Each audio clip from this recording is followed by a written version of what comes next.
Assalamu alaikum Kırgızstanlıklarım. Barыңарды жараткандын, ден соолук жараткандын, ден соолугу курчап, ынтымак менен ырыстын ичинде көз карандысыз мамлекетте жашооңуздарды каалаймын.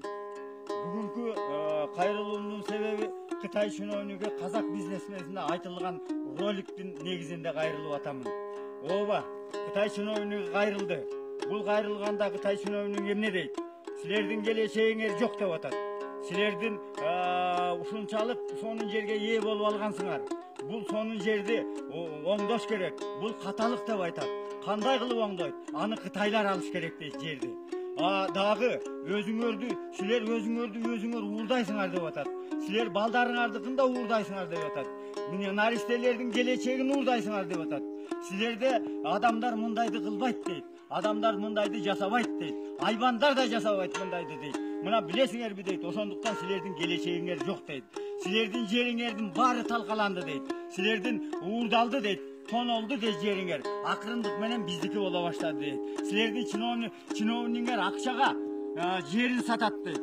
Жөн эле жерин сатат. Энесин кошо сатат керек болсо, даяр энесин сатышка дейт.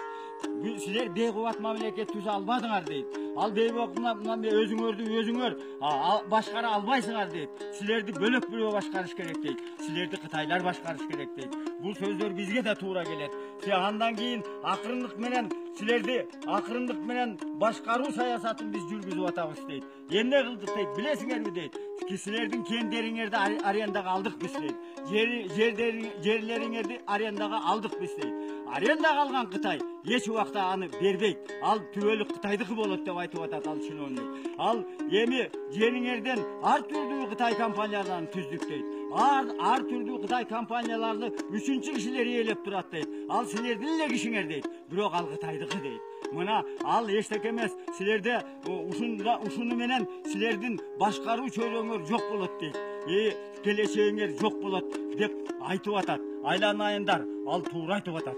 Абдан туура айткан. Бул казак эмес, казак агайындар эмес, кыргызга бизге таандык экен. Мына ошол себептен бизге таандык үчүн жан күйүп, жан кашайып айтып атамын. Ойлоңгула, ойгоңгула айланайын кыргызым. Эмне болуп баратабыз? Жерибизди саттык, келечегибизди саттык, баарын сата баштадык. Жок, сатпайлык. Өзгөчө жаштарыма айтып кеткеним бар. Жаштарым, силер ойгоңгула. Саткындар чекебизден чыгып атат. Мен саткындардын ичинен Кытайга жан тарткандарды азыр айткым келип атат. Бул баягы эле өкмөт башындагылар болуп атат. Себеби өкмөт башы Ачкарик Оторбаев деген Акмашат айыл өкмөтү 217 гектар жерди Кытайга бербейбиз. Акмашат айыл өкмөтүнүн соту 217 гектарды Кытайга бербейбиз дегенде ар түрлүү жолдор менен айландырып келип туруп Оторбаев Кытайга берип атат жерди. Көрдүңөрбү кандай кетти? Ал эчтеке эмес. Ошол жерде Ата Мекендин партиясынын балдары ун таркатып кол койдуруп атат. Кол койдуруп туруп макулдатып атат Кытайды. Мынакей биздин жүзүбүз, мынакей Ата Мекен партиясынын жүзү, мынакей Оторбаев өкмөт башынын жүзү. Ойлоңгула.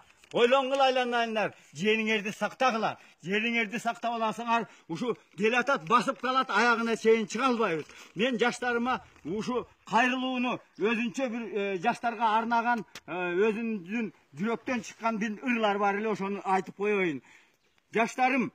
Жаштарга, эй жаштарым, өткүр болгун, курч болгун, майтарылбас, мизи төкөр болоттун, былжыретип колдонуп, намысыңан айрылсаң, элиңди да, жериңди да жоготтуң.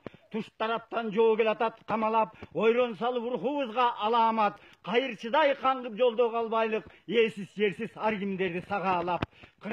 Ойлон ойгон, сакта кутман элиңди, омкорултуп бөлөлөктөп элиңди, ажыдаарлар чоң азуулар шыкаалайт, энчилетпе, кут дарыган жериңди. Бабам Манас осуятын сактагын, эл ыйыгын, жер ыйыгын бактагын, наристелер келечегин бергече жашооңорду садака чаап таштагын. Бабам Манас осуяты, бастырсам жерди Кытайга туубай туну чөгөйүн, туруу жүрбөй өлөйүн. Рахмат көргөнүңүзгө.